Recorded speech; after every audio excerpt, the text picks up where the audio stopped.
Swat analysis, అద్భుతమైన analysis.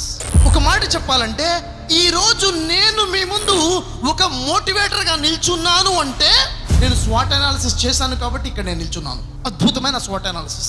చాలా మందికి తెలుసు, ఎవరు చేయరు. అది మీకు చెప్తాను, అర్థం చేసుకోండి. మీకు విజన్ ఉంది కదా, లక్ష్యాన్ని పెట్టుకున్నారు కదా, లక్ష్యాన్ని చేరాలి అని ప్రయాణం మొదలు పెట్టే ముందు స్వాట్ అనాలిసిస్ చేయాలి. ఏంటి స్వాట్ అనాలిసిస్? ఎస్ అంటే ఏంటి, డబ్ల్యూ అంటే ఏంటి, ఓ అంటే ఏంటి, టీ అంటే ఏంటి? ఎస్ అంటే స్ట్రెంగ్త్స్. ఈ లక్ష్యాన్ని నేను చేరాలి, చేరటానికి నా దగ్గర ఉన్న బలాలేంటి, నా స్ట్రెంగ్త్స్ ఏంటి, ఒక చార్ట్ తయారు చేయాలి. ఈ ఫీల్డ్లో బిజినెస్ స్టార్ట్ చేసి ఆ స్థాయికి వెళ్ళాలంటే నా దగ్గర ఉన్న స్ట్రెంగ్త్ ఏంటి? ఎస్, నా దగ్గర కమ్యూనికేషన్ స్కిల్ ఉంది, నా దగ్గర లాంగ్వేజ్ స్కిల్ ఉంది, నా దగ్గర హార్డ్ వర్కింగ్ స్కిల్ ఉంది, నాకున్న పరిచయాలు ఉన్నాయి.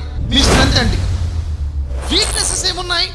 నేను ఆ లక్ష్యాన్ని చేరకుండా నన్ను ఆపే నా బలహీనతలు ఏంటి? 1, 2, 3 ఉంటాయి, రాయండి. ఆ తర్వాత ఆపర్చునిటీస్ రాయండి. ఆపర్చునిటీస్ అంటే ఏంటి? నేను ఆ లక్ష్యాన్ని చేరటానికి, నేను ముందుకెళ్ళాలంటే నాకున్న అవకాశాలు ఏమేమి ఉన్నాయి? నా బలహీనతలను దూరం చేయడానికి, నా బలహీనతను దూరం చేయడానికి, నా బలహీనతని బలంగా మార్చడానికి నాకున్న అవకాశాలు ఏమేమి ఉన్నాయి అది మీకే తెలుస్తుంటుంది. ఈ ఫీల్డ్లో ఉన్న అవకాశాలు ఏమున్నాయి, ఈ వీక్నెస్ దూరం చేసుకోవాలంటే ఏం చేయాలి, క్లారిటీగా వర్క్ చేయండి. థ్రెట్స్ అంటే ఏంటి? అనుకోకుండా వచ్చే అవాంతరాలు. సడన్గా ఏదైనా జరిగిపోతుంది. ఏమేమి జరగవచ్చు? సడన్గా మార్కెట్లో ఎలాంటి మార్పులు వచ్చే అవకాశాలు ఉన్నాయి? ఊహించి రాస్తాం, డిస్కస్ చేసి రాస్తాం. ఎప్పుడైతే స్వాట్ అనాలిసిస్ చేసి దాని మీద వర్క్ చేస్తామో వీక్నెసెస్ తగ్గుతూ ఉంటాయి, ఆపర్చునిటీస్ తెలుస్తుంటాయి. ఉదాహరణకి నేను ఈ ఆట ఆడాలి, ఈ గేమ్ ఆడాలి, ఈ బిజినెస్ చేయాలి, ఫెయిల్ అయిపోయాను. ఎందుకో తెలుసా?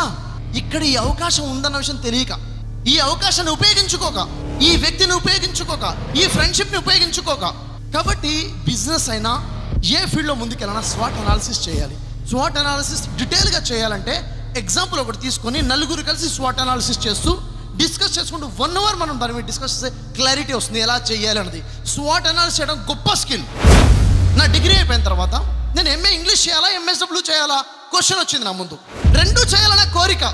నేను కూర్చున్నాను, చార్ట్ తీసుకున్నాను, స్వాట్ అనాలిసిస్ చేశాను. నేను దాని మీద ఎంఏ ఇంగ్లీష్ చేస్తే ఏంటి, ఎంఎస్డబ్ల్యూ చేస్తే ఏంటి, స్వాట్ అనాలిసిస్ ఒక్కడే కూర్చున్నాను, స్వాట్ అనాలిసిస్ చేస్తాను. నాకు 3 days టైం పట్టింది. నాకు తెలిసింది నా కోసం ఎంఎస్డబ్ల్యూ పర్ఫెక్ట్, నేను ఎంఎస్డబ్ల్యూ చేయాలని ఫైనల్ చేసుకున్నాను.